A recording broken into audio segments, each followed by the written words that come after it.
everybody. Welcome back to our Walking Dead reviews. This week it is Fear the Walking Dead Season 4, Episode 10, entitled Close Your Eyes. This is Chris with you as usual, as well as Jason. Yep, that's right. We're talking murderlicious, flesh delicious, stuck in a house for a whole fucking episode. You know what? I'm actually a little disappointed there because it sounded like that was going to rhyme, and then it just didn't at the end. But that was good. You're getting better at them. Yeah. Yeah. By the end of this podcast series, I'm going to be like rapping out whole episodes. We're going to go Eminem on this. Eminem on it. All right, you can get a little bit of an outdated rapping reference there, but that's all right. You're back to when it was so quality, so it worked. Yeah, well, to be fair, the only other white rapper I can think off the top of my head is Vanilla Ice and Post Malone. So Eminem was the best object. The fact that you even know Vanilla Ice is shocking, considering there's like a 20-year gap between us. So I approve. Dude, Vanilla Ice is all about solving problems. Go Ninja, go. Yep. All right. Okay, this week on Fear the Walking Dead, you hit it on the head. Very confined episode. We had Alicia, we had Charlie, and we had a house. Yeah, and I was excited. This episode had all of the really promising things that I'd hoped to see with this season of Fear. We've gotten more singular contained bits of story that also advance a bigger narrative. Fear has done this well. Yeah, I think that overall I did enjoy it. It played out a little, stereotypically, like you knew where this was going to end from the beginning.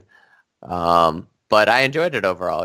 They did a good job of sticking to the basics.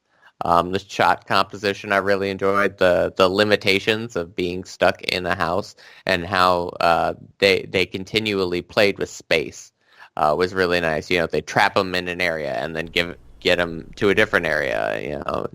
It really felt almost like the original Night of the Living Dead. Like people trapped in the house. Well, that's probably also because the show's practically in black and white. Yeah, so that might be part of it. But we saw color this week. Yeah. No, I don't mean to derail you, but I thought that needed to be pointed out. Go ahead. Yeah, I really enjoyed it. It was undercut at the end, though. Like all the progress that we had been building towards, whether it was easily predictable or not, was kind of undercut at the end, and we'll talk more about that later. So, and you had commented to me before we started recording here that this episode was probably some sort of tease for me. Generally because I've been so anti-Charlie. And part of the reason I've been so boisterous about that is because there have been times with The Walking Dead and Fear the Walking Dead where, for the sake of, because the character is going to be around, they've skipped upon what has felt like an appropriate reaction or an appropriate action towards a character in the show, and this is up until this point. This has been something I've been really worried about, so I've been very boisterous about this. I thought last week they did an appropriate move, showing a month after the mid-season finale that Charlie is nowhere near these people, and if she is, she's sneaking around. And I thought this was interesting. I don't look, my issue with Charlie again was my concern that they will not address the fact that she killed Nick in an appropriate way. It's like, yeah, she killed Nick. That's a pretty big effing deal. Don't just try to explain this away. And because they didn't want to kill Nick. That whole thing was a last minute plot device that they had to put in because the actor wanted to leave the show. But it would not have been appropriate for us to just say, well, yeah, but now they have to work with that. No. You have to work with this. You can't just say, well, since they didn't want to, they don't have to put in the effort of explaining why Charlie's still around and justifying it. And in that case, I think they did a good job here. It's like you said, it was all very obvious. You kind of knew at the end of this that Alicia's not going to kill Charlie. Not that I don't think that they wouldn't show a 10-year-old kid getting killed on the show, because I think not only that they would, but they have. But I don't think they'd have Alicia do it. Yeah. Alicia's on a very tough journey. I'd say that she's on one of the most personal journeys on the show right now, and dealing with an obvious amount of grief. Not that it wasn't bad for everyone else, but I mean that was her mom and her brother, and that's a lot of death to deal with. I think they did a good job though. Charlie was your very stereotypical brooding individual. Alicia is dealing with this, I think, in a very appropriate way, but not in a very cliche way either. It's kind of, I'm not going to sit here and say that she's, doing this in any outstanding way. In fact, I would even say that there are times when the actress tends to have a little bit of a hard time when it comes to showing some extreme emotion. She does a much better job, and even I'd say a perfect job at showing range when it comes to more subtle acting. She tends to lose it a little bit when it comes to more of the extreme reactions to things. But she goes a little over the top. It feels a little off. It feels a little over the top. Yeah, but this was good. This was good. I'm okay with this, and as long as they continue to roll this out with Alicia, with Charlie, and because inevitably they will meet up with the rest of the cast, whoever's left alive. Yep. They'll see that Charlie is with Alicia, and I think everything will end up being okay-ish. At the same time, I thought this episode did a really good job of setting up the facts. Like, yeah, you're alive, and you're probably going to end up hanging with the rest of the crew, but you're never going to quite be okay. There's going to be parts of this where you're never going to be all right. It's like if we got to split up a meal, you're always going to get the shit end of that meal, which I also think is justifiable and inappropriate. There's this thing of this is a friendship of convenience, because at the end of the day they're together. There's really not a lot of other people around, and they need each other. They don't want each other. At least Alicia doesn't want Charlie around, but that she still will accept her help and have her around because it serves her purpose. Well, and also I think Alicia very clearly is grappling between trying to honor her mother's legacy of being the bigger person, of being empathetic towards Yeah, no, it's not. There's layers to this. And there's a bit of that too. There's a bit of her wanting to honor her mom and do what she would think is the right thing, which at the same time I think Alicia's very conflicted over, but she's going to do that as well. I don't think they're going to be hugging it out anytime soon. Oh, but, no. But part of that. I think if it comes down to it, and we saw when it came down to it, Alicia was willing to go out there and at least put her life at risk to keep Charlie safe to a certain degree. Right. No, it's really good. In bravo to the writers, and again, like you said, the whole episode was done really well. They did a really good job with using the space that they had, the lighting, all of it is one of the better uses that they've had with this almost grayscale that they've been using in the show. But yeah, no, good job on them. It's tough to do a narrative like this. Oftentimes movies and TV shows will fail at you feeling that this is an appropriately told and acceptable manner of having, the whole, I hate you, but I have to be around you kind of scenario. It often feels very forced. This actually felt very cosmetic. Yeah, it felt more organic. Like we watched the growth of these two characters along the way. Yeah, no. So good on them for that.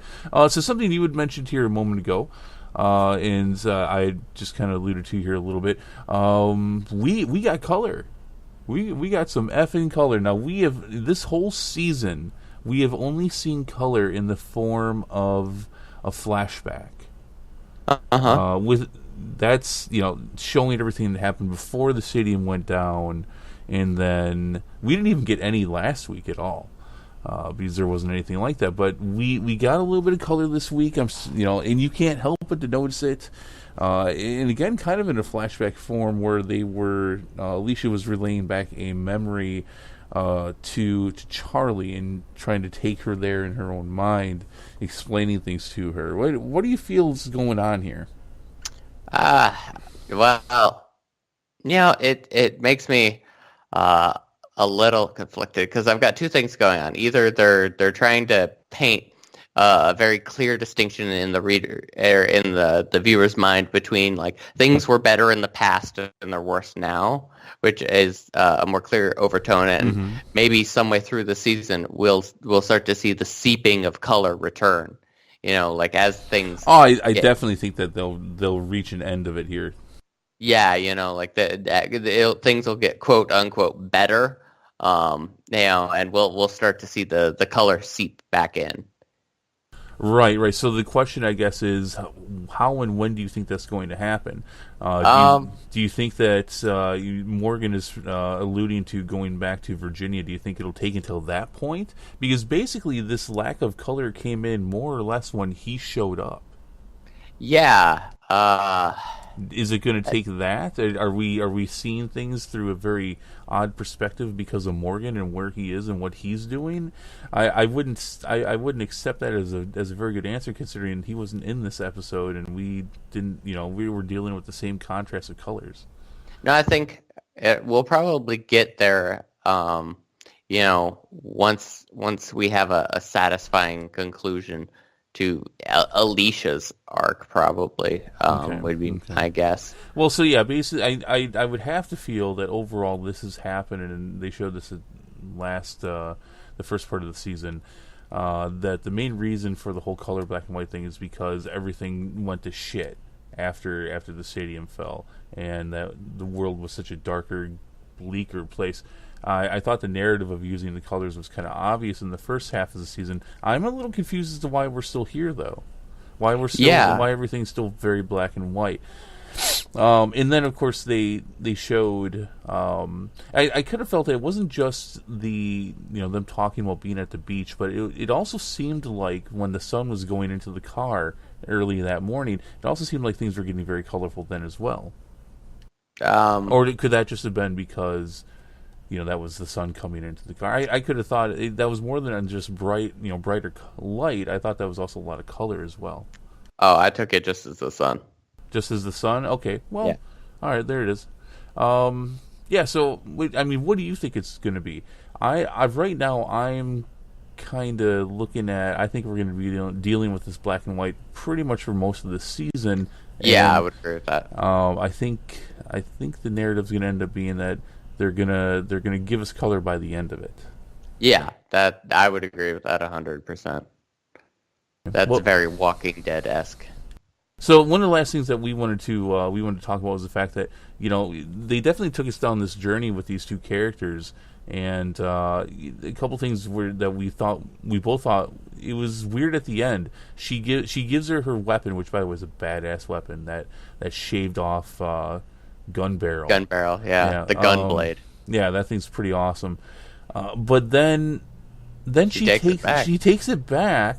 Yeah, but it's kind of weird because they have this bright, hopeful moment, but then at the end, Alicia's just like, you know what? Shit sucks, and it's always gonna suck. In fact, it's just gonna suck more as time goes on. And I'm kind of like, and again, not that I mind it, but it really came out of left field. Am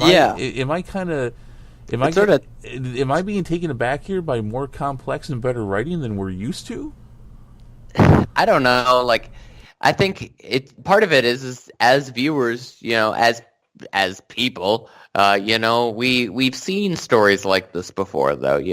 It's like an old friend. We know how it's gonna go, and we sit along for the journey to see a new twist on it. But it sort of spits in the face of everything that they were building towards to be like, nope, psych. That emotional payoff doesn't mean anything. It really was.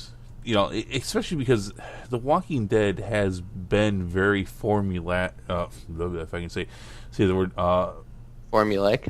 Yes, formulaic, as well as very very reactionary as far as this happened and this is how people react, and it's all been very formulaic and cliche. This was not, and again, it wasn't that it felt wrong or out of place. It was just kind of shocking. I guess we hadn't had something kind of complex like that happen in a while. No, and I to be fair, I'm not sure that the writers meant it as intentionally as we're taking it. We'll see. I don't know. I mean, a story of a forgiveness, or at least a forgiveness and or understanding, and having some bright moments and getting together and working together, ended with everything's going to be shit. Yeah. Yeah, it was like, right, again, I'm not complaining about it, but I definitely think it's noteworthy. Yeah. And we found that nobody's where we left them. That's sort of to be expected. But Victor and Luciana aren't in the estate. Morgan's truck and John and June's bus were there, which is interesting. Well, but they were both fucked. No, so you bring up an interesting point though, and correct me if I'm wrong. And see, and I thought this was weird because last time we saw Charlie and Luciana was chasing after her. Yeah. And that's the last we saw of her, right? Yep. Well, and John and June wanted to take Charlie with them, didn't they? Yeah, but John is with Strand looking for Charlie. So you have 3 people looking for Charlie. 2 of them are together. The other one, we just don't even know what happened. Nope.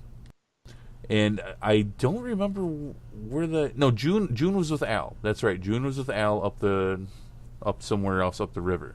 Do you remember that? Yes, okay. I do. All right, so we do have everyone accounted for here, except for Luciana. We really don't know what happened to Luciana. So we'll see. Luciana was the one that you said was going to die this season, right? Yeah, I think she's out. All right. You know what? I think you might be right. And I'm wondering if maybe we're not going to see both June and Luciana get it. Maybe. We'll see. If they're going to merge these 2 casts, they're going to have to cut some of them, and guess what? They're not going to cut them off the main show side. So, no. Not any more than they have to, anyways. Not after what they're going to lose this coming season. So, all right. Well, I think that's going to do it, Jason. Do you have anything else you want to comment about from the show? Yeah. Just remember that if you have any extra guns, sharpen them down into stabby sticks because they're apparently super effective. Dude, that thing is awesome. In fact, I'm looking at the thing. I'm like, look at all the ridges on that thing. Yeah, it's got to be brutal. That's got to. Yeah. That's it. That was awesome. She just holds it out, and the walker just walked right into it. Like, you don't know no better. Yeah. No, that was one of my favorite parts. That was pretty good. All right, guys, let us know what you thought of this week's episode and our commentary and review of it. Oh, wait, we have to rate this sumbitch. Oh yeah. 1 out of 5 messed up, flooded up houses. 1 out of 5. I'll give it 4. 4 out of 5. All right, you're gonna give it 4. You know what? I'll give it 4 too. This was pretty good. All right, keep going, Fear. I don't know why people give Fear the rap that it does. It has unfortunately gone through a lot of creative teams over the last few years. It's having some issues, and Gimple's still in charge of this one, but he's doing a good job here overall. I hate that Madison and Nick are gone. At least one of them should be around. But yeah, no, good episode. All right, and again, let us know what you thought of this week's episode, our commentary, our reviews on it. Go ahead and comment below. If you liked what you heard, please give us a like and subscribe. But I think that's going to do it for us for this week. So we will be back next week for episode 11. Jason, any last words? No, thanks for watching, guys. All right, there it is. We will see you next week.